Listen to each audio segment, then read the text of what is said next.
Tere tulemast Vilivere külasse, kus on müügis suur kinnistu 7300 ruutmeetrit. Tallinnast tuleb siia 30 minutiga. Siin on ligipääs mööda mustkattega teed.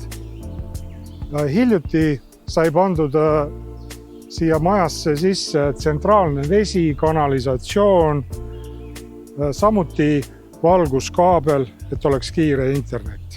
Lähme edasi. Kinnistul on 3 hoonet, elumaja, kõrvalhoone ja puukuur.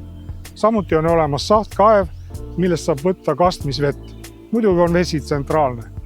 Maja on ehitatud täiesti ümber 2005 ja siis renoveeritud 2020. Tehtud veranda, terrass, suuremad aknad, terve esimene korrus, saunaosa.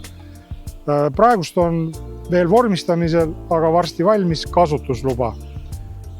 Palun, tulge vaatama seda suure kinnistusega ja vägagi elamiskõlbliku ja heas korras maja.